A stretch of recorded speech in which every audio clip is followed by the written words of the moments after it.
Hello everyone, আজ তোমাদের সাথে শেয়ার করবো একটা খুবই হেলদি একটা রেসিপি। মানে বাচ্চা থেকে বড় সবারই কিন্তু এই খাবারটা খুবই পছন্দ। কেউ কি কিছু গেস করতে পারলে? তো আমিই বলে দিই, আজ তোমাদের সাথে শেয়ার করব ঘরোয়া পদ্ধতিতে মোমো রেসিপি। মানে আমার কাছে ঘরে যা ছিল আমি তাই দিয়েই বানিয়ে দেখাবো। আর প্রপার মোমো রেসিপি তো আমার ইউটিউব চ্যানেলে আগে আমি দুবার ছেড়েছি, দেখে আসতে পারো। আর এই দেখো, এখানে আমি নিয়েছি কত কিছু: শুকনো লঙ্কা, কাঁচা লঙ্কা মানে লাল কাঁচা লঙ্কা, টমেটো, আদা রসুন, লেবু, পেঁয়াজ, সয়াবিন, আবার এমনি কাঁচা লঙ্কা। তো এখানে আমি প্রথমে ডিসাইড করেছিলাম জাস্ট তোমাদের হেলদি ভার্সন দেখাবো মোমোর। তো সয়াবিন কিন্তু খুবই হেলদি একটা জিনিস, সয়াবিন খাওয়া আমাদের খুবই ভালো শরীরের পক্ষে। তো সেই কারণেই সয়াবিন দিয়েই মোমোটা আজকে বানিয়ে দেখাবো। তো যারা নিরামিষ, মানে অনেক নন বেঙ্গলিরা আছে যারা পেঁয়াজ রসুনকে নিরামিষই বলে, তো তাদের দোকানে কিন্তু সয়াবিন দিয়েই মোমোটা তৈরি করে, সয়াবিন, পনির, কর্ন এগুলো দিয়েই কিন্তু মোমো তৈরি করা হয়। তো সেই কারণে আমি সবার আগে দেখো পেঁয়াজটাকে ধুয়ে কুচিয়ে নিচ্ছি, ভালো করে ছোট ছোট করে কেটে নেবে। তা তো যত সুন্দর মিহি কাটতে পারবে ততই আর কি ভালো। আর আমার যতটা সম্ভব আমি ততটা কুচি করেছি। তোমরা চাইলে এগুলোকে মানে কোনো চপার মেশিনের মধ্যে ঢুকিয়ে দিতে পারো, তার মধ্যে সুন্দর চপ হয়ে যাবে। তো এখানে আমি পেঁয়াজটা কেটে নিয়ে রসুনটাকেও কেটে নিচ্ছি। আজকে আমার কথা বলার আটকে যাচ্ছে কেন কে জানে। যাই হোক, চলো রসুনটাকেও ভালো করে কুচিয়ে নিই। তোমরা চাইলে আদা রসুন বাটাও দিতে পারো, কিন্তু কুচিয়ে দিলে একটা ভালো ফ্লেভার আসে। তো সব কিছু এখানে কেটে ধুয়ে রেডি করে নিতে হবে। যে কোনো রান্নার আগে কিন্তু এই প্রসেসটাই একটু বেশি খাটনির, নাহলে রান্না করাটা কিন্তু টাফ নয়। কেউ যদি কেটে বেছে দেয় তো কোনো ব্যাপারই না। তো এখানে আমি লঙ্কাটাকেও কুচিয়ে নিলাম, আদা রসুন পেঁয়াজ সব কাটা হয়ে গেছে। আর টমেটোটাকে দেবো না, কারণ টমেটোটা দিয়ে বানাবো হচ্ছে আজকে স্পেশাল একটা পোড়া চাটনি। মানে নর্মাল মোমোর চাটনি কিন্তু টমেটো সিদ্ধ করে, রসুন টসুন সিদ্ধ করে পেস্ট করে একটা করা হয়, সেটা আলাদা। আর এই পোড়া চাটনির টেস্টও আলাদা। পোড়া চাটনির রেসিপি আগে শেয়ার করিনি তোমাদের সাথে, তো এটা ভালো করে দেখে নাও। এই চাটনিটা খেতে জাস্ট অসাধারণ। তো যেরকম নর্মাল টমেটো পোড়া বানালে বা বেগুন পোড়া বানালে আমরা টমেটো পোড়াই, সেভাবে টমেটোটাকে পুড়িয়ে নেবো এদিক ওদিক, কোনো তেল ঠেল মাখানোর দরকার নেই। আর এখানে আমি ওই যে কাঁচা লঙ্কায় যে লাল লাল লঙ্কাগুলো ছিল আর রসুনের কোয়াগুলোকে একটা মানে কাঠির মধ্যে ঢুকিয়ে নিয়েছি, যে কাঠিগুলোর মধ্যে আর কি মাংস পোড়ানো হয়, সসলিক বানানো হয়। তো সেই কাঠির মধ্যে, কাবাবের কাঠি আর কি, তো সেই কাঠির মধ্যে আর কি সব কিছু ঢুকিয়ে নিয়েছি। ঢুকিয়ে এবার ওটাকেও পোড়াবো। এখানে টমেটো পোড়ানো আমাদের শেষ। পোড়ানো হয়ে গেলে বুঝতে পারবে এরকম কালো কালো হয়েছে। খুব একদম পুড়িয়ে কালো বানিয়ে দেওয়ার দরকার নেই, হালকা পোড়ালেই হবে, তাতেই সিদ্ধ হয়ে যাবে। আর এখানে রসুন আর লঙ্কাগুলোকে পুড়িয়ে নিচ্ছি ভালো করে, মানে কালো করে ফেলবে না, আবারও বলছি, পুড়াবে যতটা। দেখতেই পাচ্ছ আমি একবার লঙ্কাটাকে আগুনের মধ্যে ধরছি, একবার রসুনটাকে।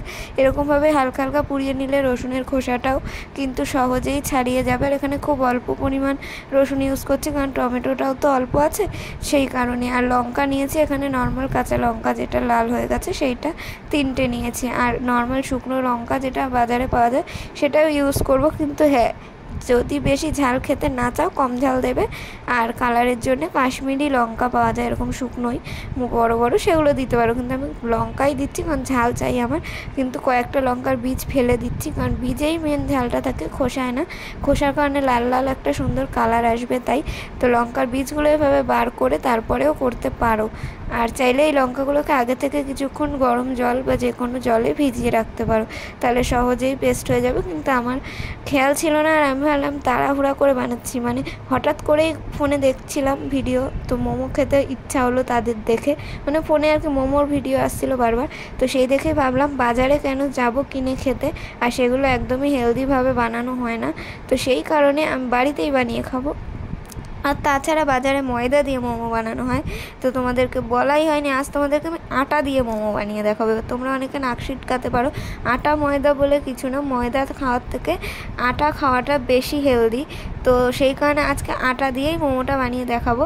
আর এখানে দেখো সসটা রেডি করে নিচ্ছি, সামান্য সর্ষের তেল দিয়েছি, দেখতে পেলে 1 চামচও হবে না। তার মধ্যে টমেটো লঙ্কা সব পেস্টটা দিয়ে দিলাম, আর দিয়ে দিলাম পরিমাণ মতো নুন, দিয়ে দিলাম 1 চামচ মতো চিনি। আমি খুব একটা মিষ্টি পছন্দ করি না তাই। আর একটু কালারের জন্য হলুদ দিয়ে দিয়েছি। এবার ভালো করে সব কিছু নেড়ে চেড়ে মিশিয়ে নেব। এখনই দেখতে পাচ্ছ লাল লাল, যেহেতু টমেটো লাল, সব কিছু লাল, আর সেই কারণেই লাল লাল। আর একটু সয়া সস ভিনিগার দিলাম, ভিনিগারটা দিলে অনেক দিন রেখে খাওয়া যায় আর কি। আর আমি সামান্য কিষানের সস এর মধ্যে দিই, তোমরা চাইলে নাও দিতে পারো, তার কারণে একটা আলাদা রকম চটপাটা ফ্লেভার আসে, তাই খুব বেশি না, অল্পই দিচ্ছি এখানে কিষানের সসটা দিয়ে ভালো করে নেড়ে চেড়ে কিন্তু সব মিশিয়ে নিতে হবে। মানে যে নর্মাল টমেটো পেস্ট তো দিয়েছি, কিষানের সসটা দিলে আর কি কালারটাও সুন্দর হয় আর একটা চটপটা ফ্লেভার আসে, তাই দিলাম, সেটা অপশানাল। আর উপর থেকে সেই লঙ্কার বীজগুলো ছড়িয়ে সুন্দর টমেটো মানে মোমোর চাটনি রেডি করে ফেলেছি। তো এটা এবার সাইডে রেখে আমাদেরকে রেডি করতে হবে মোমোর পুর। তো সয়াবিন দিয়ে যেহেতু বানাবো বলেছিলাম, তো সেই কারণে সয়াবিনগুলোকে আগে নুন দিয়ে ভালো করে সিদ্ধ করে নিতে হবে, আর তারপর কিন্তু জল থেকে অবশ্যই চিপে নিতে হবে সয়াবিনগুলোর থেকে। তো এখানে আমার মা আটা মাখতে চলে এসেছে, কারণ আমি ওদিকে কাজ করছিলাম, মা বললো দিয়ে আমি মেখে দিই, আর এরকম সাহায্য করলে তো ভালোই লাগে। এখানে সামান্য নুন দিয়ে আর উষ্ণ গরম জল দিয়ে আটাটাকে মেখেছি। ময়দা দিয়ে করলেও সেম পদ্ধতিতেই মাখবে, মেখে কিছুক্ষণ রেস্টে আর কি রেখে দিতে হবে। এখানে ভালো করে আটাটাকে মেখে নিতে হবে ডোলে ডোলে, মানে খুব বেশি নরম করেও মাখা যাবে না, আর অতিরিক্ত শক্ত মাখলেও কিন্তু হবে না। দেখতেই পাচ্ছ যেভাবে জল অল্প অল্প করে দিয়ে দিয়ে মেখে নিয়েছে, এভাবেই কিন্তু মোমোর আটাটাকে তৈরি করে নিতে হবে। আটা বা ময়দা যাই ব্যবহার করো না কেন, কিন্তু ময়দার থেকে আটা খাওয়াটা বেশি হেলদি। তো এখানে আমার মায়ের আটা মাখা কমপ্লিট, আটাটাকে রেস্টে রেখে দেবো কিছুক্ষণ। আর এখানে আমার সিদ্ধ করার সয়াবিনগুলো জল ঝরিয়ে নিয়েছি, এবার এগুলোকে একটুখানি মিহি করার জন্য আর কি মিক্সিতে ঘুরিয়ে নিলাম, মানে কিমা টাইপের হয়ে যাবে। তো সয়াবিনের নিজস্ব কিন্তু একটা কাঁচা গন্ধ থাকে, সেটা দূর করার জন্যেই আর কি এর মধ্যে এটাকে একটু শুকনো কড়াইতে বা সামান্য তেল দিয়ে টেলে নিতে পারো। আমি ভাবলাম টেলে যখন নেব সব মশলাপাতি দিয়ে একবারে টেলে নেব, এতে ভালোই হবে খেতে টেস্ট। তো সবার আগে কিছুটা পেঁয়াজ দিয়ে দিলাম। ঘরে থাকা আমি কিন্তু সামান্য উপকরণ দিয়েই বানাচ্ছি, তোমরা চাইলে এখানে গাজর, ক্যাপসিকাম, তারপরে বিট, চাইলে আবার বাঁধাকপি, ফুলকপি, যে কোনো রকমের সবজি তোমাদের পছন্দের দিতে পারো, কিন্তু আমার কাছে কিছু ছিল না, তাই আমি পেঁয়াজ আদা রসুন দিয়েই করে দেখাচ্ছি। এখানে পেঁয়াজ আদা রসুন সব দিয়ে দিয়েছি। এবার এর মধ্যে দিয়ে দেবো আমি কাঁচা লঙ্কা। কড়াইতে সামান্য তেল দিয়ে এই জিনিসটাকে হালকা 2-1 মিনিটের জন্য টেলে নিলেই হয়ে যাবে। তোমরা চাইলে বাটার দিয়েও টেলে নিতে পারো, আমি সর্ষের তেল দিয়ে করে নিচ্ছি। তো এখানে সব কিছু একবারে দিয়ে দিলাম কড়াইয়ের মধ্যে। এবার দিয়ে দেবো সামান্য নুন, দিয়ে ভালো করে নেড়ে চেড়ে মিশিয়ে নেব। আর দিয়ে দেবো কিছুটা লঙ্কার গুঁড়ো, আর একটু হলুদও দিতে পারো তোমরা চাইলে, বাট আমি হলুদটা দিলাম না। লঙ্কার গুঁড়ো, গোলমরিচের গুঁড়ো, নুন দিয়েছি, দিয়ে ভালো করে নেড়ে চেড়ে এটাকে মিশিয়ে নেব। দেখতেই পাচ্ছ অল্প তেল দিয়েছি বলে তলে একটু ধরে ধরে গেছিলো, কিন্তু কোনো সমস্যা নেই। এর মধ্যে দিয়ে দিলাম কিছুটা সয়া সস, তোমরা চাইলে টমেটো সসও দিতে পারো, কিন্তু আমি দিলাম না, তাতে একটু বেশি চিপচিপে হবে। আর যেহেতু প্রথমে বলেছিলাম হেলদি ওয়েতে বানাবো, তো বেশি মশলাপাতি দিলাম না। দেখো এখানে আমি চিকেনেরও পেস্ট করে নিলাম, কারণ মা বললো ফ্রিজে তো চিকেন আছে, একটুখানি চিকেন মোমোও বানিয়ে খাবি। মা কিন্তু খাবে না, খাবো আমি একাই, তো তাই ভাবলাম অল্প করে বানাই। চিকেন মোমো তো খেতে ভালোই লাগে, তো ওদিকে আমি তোমাদের সাথে একটু চিকেনের রেসিপিটাও শেয়ার করে দিলাম। তো দেখো চিকেনটাকে প্রথমে কিমা করে নিয়েছি মিক্সিতে, সেম পদ্ধতিতে পেঁয়াজ, আদা রসুন, কাঁচা লঙ্কা, নুন, ভিনিগার, সয়া সস সব কিছু এর মধ্যে দিয়ে দেবো।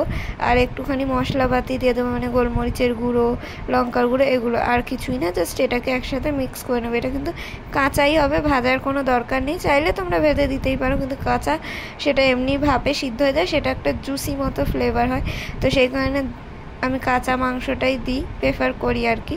তো এখানে দেখো সব কিছু ভালো করে মিক্স করে নিলাম। এবার আমাদের আটাগুলোকেও আর একবার মেখে নিয়ে তারপর গোল গোল লেচি কেটে নিতে হবে, যে সাইজের মোমো বানাবো। তো সব কিছুর আগে আটাটাকে আর একবার একটু ভালো করে মেখে নিলাম, মেখে নিয়ে ছোট ছোট গোল গোল করে কেটে নেবো। তারপর এগুলোকে আবার বেলে নিতে হবে, ভালো করে গোল করে বেলে নিতে হবে। তোমরা টেনে বাঁকা বেললে কোনো সমস্যা নেই, গ্লাস বা বাটি দিয়ে ছোট ছোট করে কেটেও নিতে পারো বড় একটা রুটির আকারে বেলে, কিন্তু এখানে আমি এভাবে করতেই পছন্দ করি, আর এভাবে আমার সুবিধা হয়।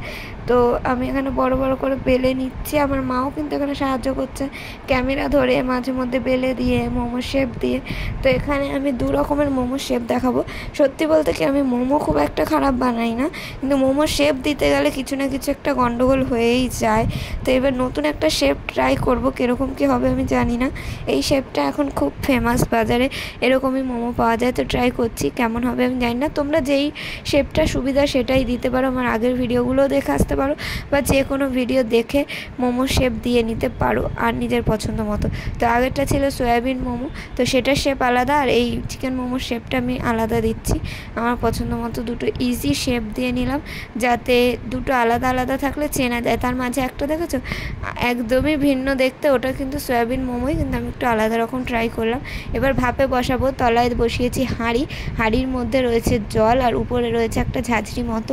তোমাদের কাছে স্টিমার থাকলে তার মধ্যেই বসাতে পারো, আর চাইলে স্যুপ বানালে অনেকখানি স্যুপের উপর এই জিনিসটা করতে পারো। কিন্তু আমরা যেহেতু আজকে স্যুপ বানাচ্ছি না, খুব তাড়াহুড়ায় আর কি বানাচ্ছি, তোমরা স্যুপের রেসিপি দেখতে চাইলে আমার পুরনো ভিডিওগুলো থেকে দেখে আসতে পারো।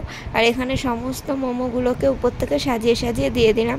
কোনো তেল ব্রাশ করার কোনো দরকার নেই, এমনি দিয়ে দিলেই হবে। তো এখানে কিছুটা চিকেন মোমো, কিছুটা মানে সয়াবিন মোমো সব দিয়ে ঢাকা দিয়ে প্রায় 10 থেকে 12 মিনিট রেখে দেবো। চিকেন মোমোটা হতেই একটু সময় লাগে, তো 15 মিনিট মতো রেখে দিয়েছিলাম। তারপর খুলে দেখছি বেশ সুন্দর লাগছে দেখতে, একটু হলদেটে কালার লাগছে। তার কারণ হচ্ছে এটা যেহেতু আটা, তাই ময়দা হলেও একটু হলদেটে হয়, কিন্তু এতটা হয় না। তো এখানে পুরোটা স্টিম করা হয়ে গেছে, এবার সার্ভ করার পালা আমাদের টেস্টি হেলদি মোমো। তো এখানে দেখো চাটনিটা রেডি, মোমো রেডি, এবার শুধু পেটে যাওয়ার পালা। আর ভিডিও করছি আমি, তো লোভও সামলাতে পারছি না, এখন ভয়েস দিতে গিয়েও আমার মনে হচ্ছে যে আর একবার মোমো খাই। তো যাই হোক, এখানে আমি দিয়ে দিলাম চাটনি আর দিয়ে দিলাম চিকেন মোমো আর সয়াবিন মোমো, সবটাই অল্প অল্প করে। আমি একাই খাবো যতগুলো বানিয়েছি। তো এই যে দেখো সুন্দর দেখতে হয়েছে মোমোগুলো, আর খেতেও ততটাই সুন্দর হয়েছিল। আমি নিজের প্রশংসা নিজে করছি তা নয়, বাড়িতে ট্রাই করে দেখো। বাড়ির খাবার সবসময়ই হেলদি, বাইরের যে কোনো খাবারের থেকে বাড়িতে ট্রাই করে দেখো, খাও, আর আমাকে ফিডব্যাক দাও কেমন লাগলো, কেমন হয়েছে আমার মোমোটা সেটাও বলো। আর কতটা বেশি পুর ভিতরটা দেখতে পাচ্ছ, আর কতটা জুসি। দুটো মোমোই খেতে কিন্তু খুব ভালো হয়েছিল। চিকেন মোমো তো সবসময় আমরা খাই, সয়াবিন মোমোটাও ট্রাই করে দেখতেই পারো। তো আমি খাই মোমো, তোমরা দেখো। আজকের মতো টাটা।